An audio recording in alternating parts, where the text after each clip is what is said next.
Hai semuanya, kembali lagi di channel Portal Edukasi.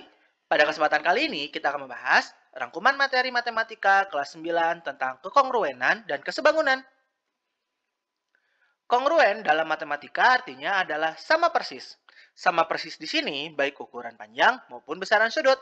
Nah, perhatikan gambar di bawah ini ya. Di situ ada gambar A dan gambar B. Nah, perhatikan dulu gambar mobil yang pertama. Kedua mobil tersebut memiliki bentuk yang sama. Maka artinya mobil tersebut kongruen.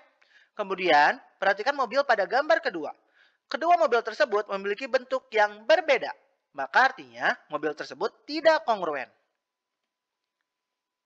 Namun, pada matematika tidak sesederhana itu. Maka perhatikan kembali gambar di bawah ini. Gambar di atas adalah gambar persegi. Seperti kita tahu bahwa persegi itu memiliki sisi yang sama panjang. Di gambar tertera bahwa persegi pertama panjang sisinya 3 cm dan persegi kedua panjang sisinya juga 3 cm. Maka kedua persegi tersebut kongruen. Selanjutnya perhatikan kembali gambar di bawah ini. Kedua tabung di atas, meskipun tidak disebutkan berapa detail tinggi maupun diameternya, kita dapat simpulkan bahwa keduanya tidak kongruen. Kenapa? Karena memiliki ukuran yang berbeda meski bentuknya sama-sama tabung. Sampai di sini paham kan? Gampang ya? Nah, sekarang kita masuk ke contoh soal. Berdasarkan gambar di bawah, diketahui bahwa kedua bangun kongruen dengan ketentuan RS sama dengan 6 cm, PS 5 cm, QR 5 cm, dan PQ 3 cm. Tentukan panjang TU, TW, UV, dan WV berturut-turut. Maka kita tuliskan dulu yang pertama, yaitu TU. Kemudian kita lihat gambar TU, ini adalah bagian atas trapesium. Kalau di gambar pertama, maka akan menjadi panjang PQ. PQ. Maka ketahuan, kita lihat aja PQ-nya berapa cm? 3 cm. Maka otomatis panjang TU adalah 3 cm. Kemudian panjang TW sama dengan, kita lihat, TW itu adalah bagian miringnya, yang sebelah kiri. Kalau di gambar sini akan menjadi kebalikannya, yaitu QR. Maka TW sama dengan QR. Sama dengan, kita lihat, 5 cm. Selanjutnya panjang UV. UV sama dengan panjang UV itu adalah bagian miringnya. Bagian miring sebelah kanan. Maka kalau di sini akan menjadi sebelah kiri, yaitu panjang PS. Sama dengan PS. Kita lihat PS itu adalah 5 cm juga. Yang terakhir adalah WV.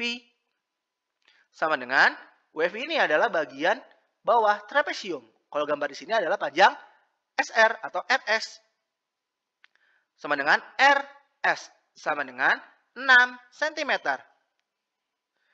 Nah, kita ketahuan, maka panjang TU, TW, dan UV dan WV berturut-turut adalah 3, 5, 5, dan 6.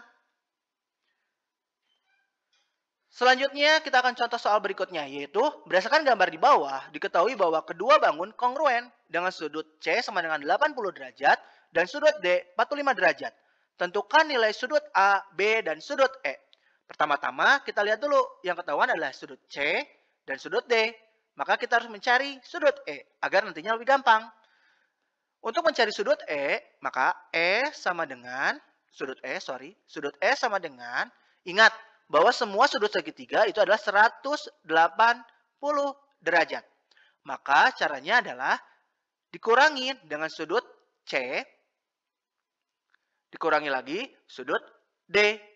Maka 180 derajat dikurangi sudut C-nya tadi 80 derajat dikurangi 45 derajat.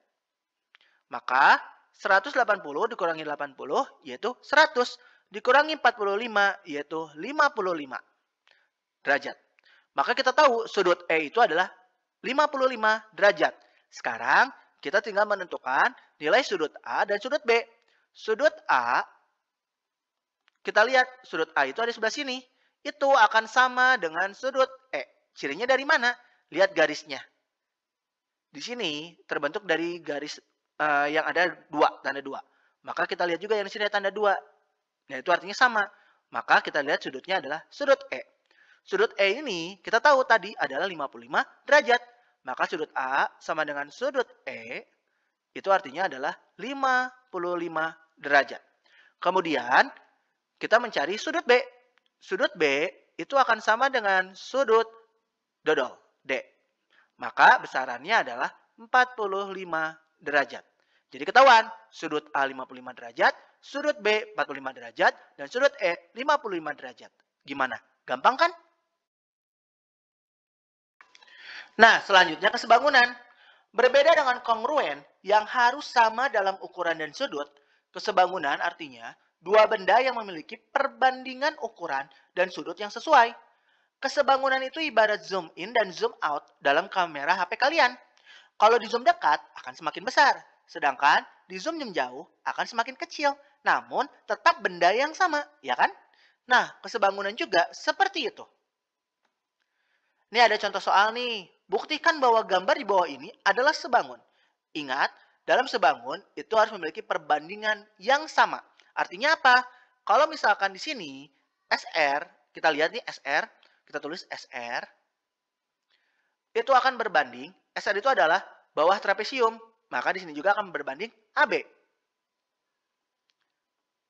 Kita bisa lihat SR itu adalah 16 berbanding AB-nya itu adalah 8. Kalau kita sederhanakan, ini akan menjadi 2 berbanding 1. Artinya apa? Besaran trapesium yang pertama akan 2 kali lebih besar daripada trapesium yang kedua. Nah, dalam kesebangunan, kalau di sininya perbandingannya 2 berbanding 1, yang di sini 2 kali lebih besar, maka sisi-sisi lainnya juga harus sama, 2 kali lebih besar daripada yang di sini. Tidak boleh berbeda. Itu artinya sebangun. Kita buktikan. PO itu harus 2 kali lebih besar daripada DC. PO-nya sendiri adalah 4. Dan DC itu adalah 2. Maka 4 dibagi 2 itu adalah 2. Maka perbandingan 2 kali lebih besar itu benar. Jadi, 2 gambar ini itu adalah gambar yang sebangun. Gimana? Gampang kan? Nah, ya untuk kali ini cukup sekian. Terima kasih telah menyimak video pembelajaran hingga selesai. Semoga bermanfaat kita semua. Jangan lupa like, comment, and subscribe.